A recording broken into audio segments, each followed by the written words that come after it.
but he spent it needlessly here. Console players rejoice, for your game of Hell Let Loose is now getting up to full parity with PC players. In this video I will walk you through everything being added to the game in update 1. But first, let me welcome you back to the channel. Remember to leave a like on the video and subscribe to the channel if you haven't already to stay updated on anything Hell Let Loose.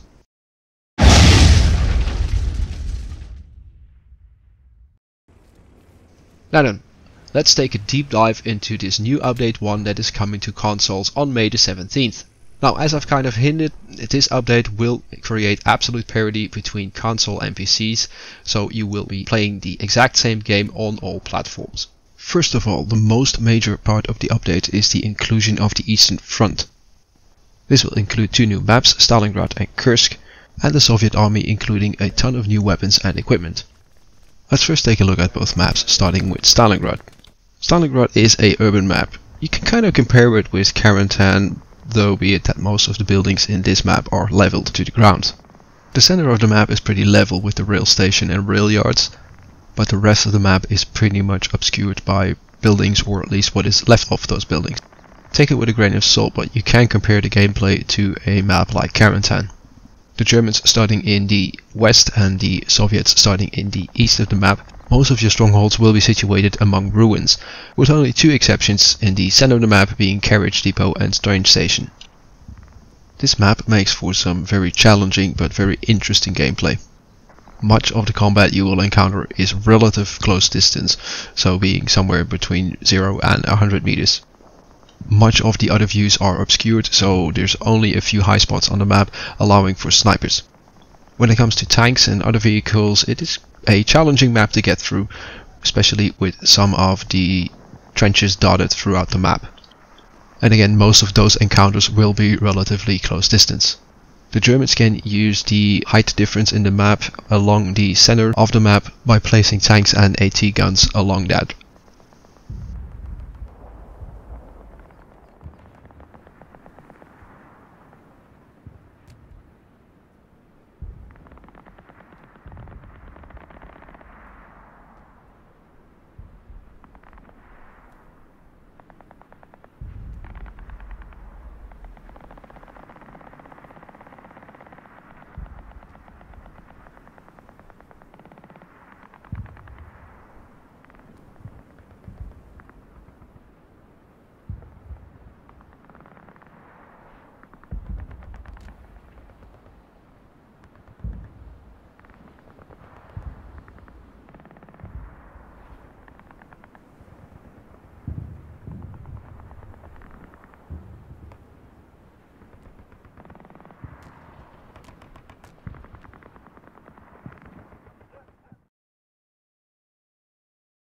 Kursk as a map could not be more different than it is.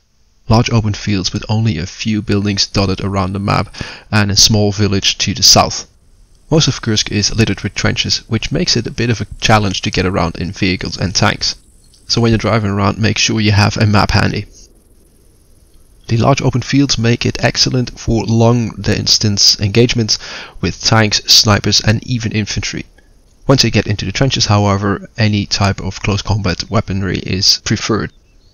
Both the northeast of the map as well as the south of the map are littered with forests, but the rest of the map is completely open, with only the middle of the map, so the windmills, Yamki and Oleg's house, being dotted with some trees and buildings.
don't know how did With the Red Army come Red Army weapons, and some of these are absolute beauties and great additions to the game.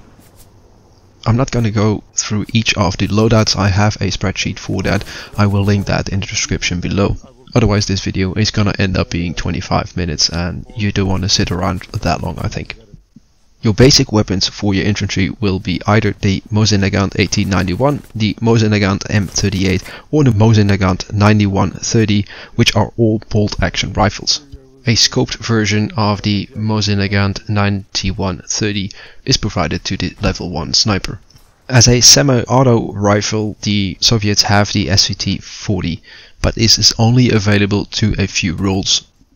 For submachine guns, the Soviets have the PPSH-41 and a version with a drum magazine.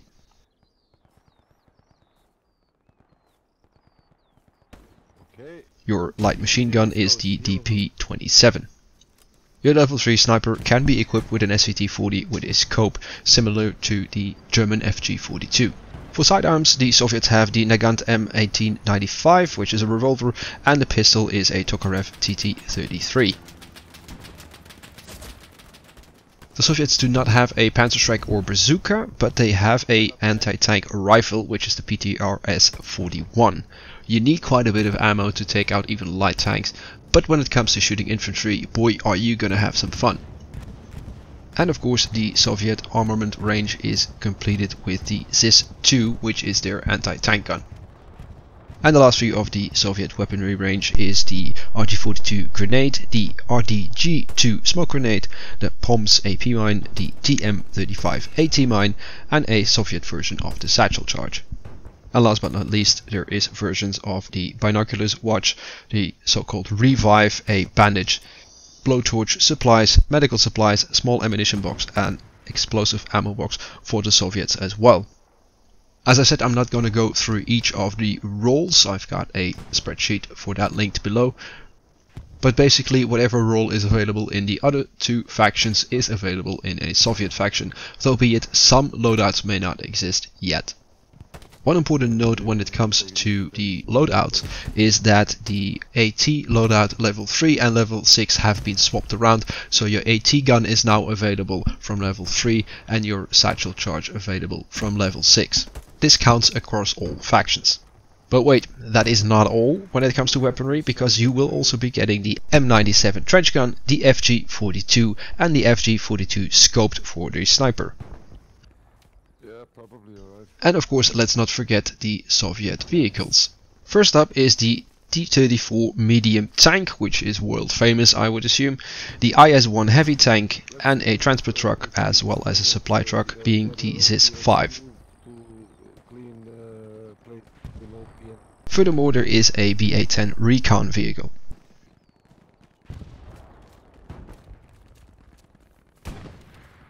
This update will also include the half-tracks. The Soviets are getting the American half-track, the M3 half-track, but then a Lend-Lease version, so slightly different paint job on that. And obviously the United States faction will have the same half-track with their own paint job.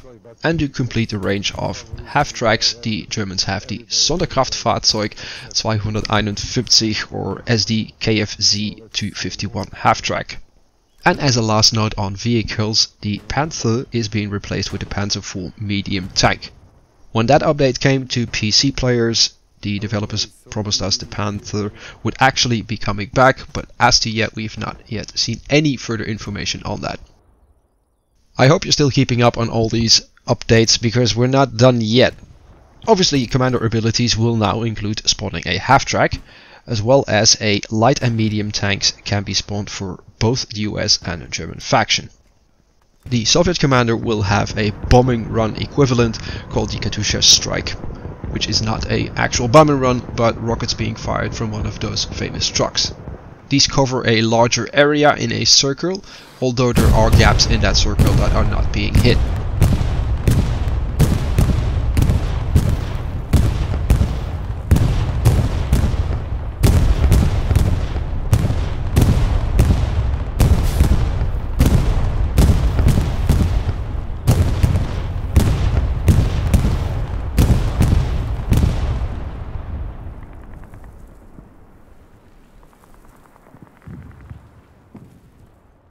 And a last note on the commander abilities is that the final stand ability has been removed.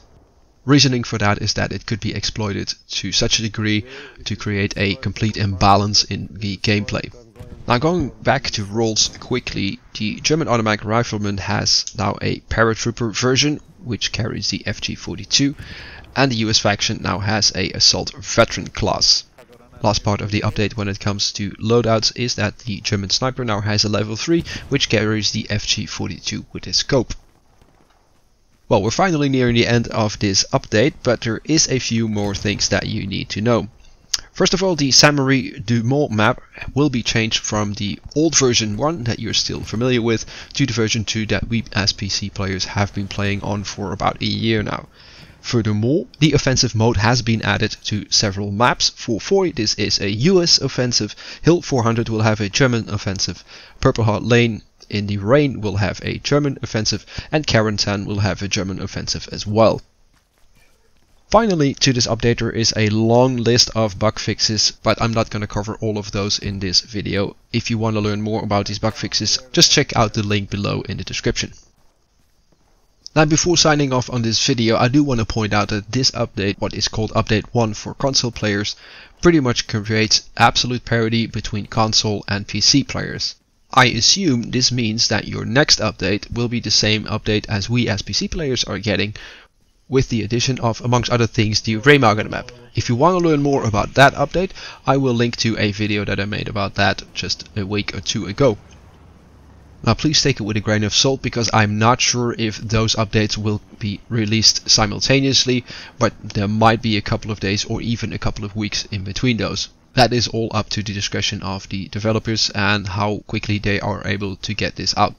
Of course, as soon as there's more news, I will make sure to update you as soon as I can, which in turn means that if you want to make sure you don't miss out on any information on Hell Let Loose, subscribe to the channel if you haven't already. All that remains is to ask you to leave a like on the video, it certainly helps out the channel, and I thank you for watching, and I will see you in the next one.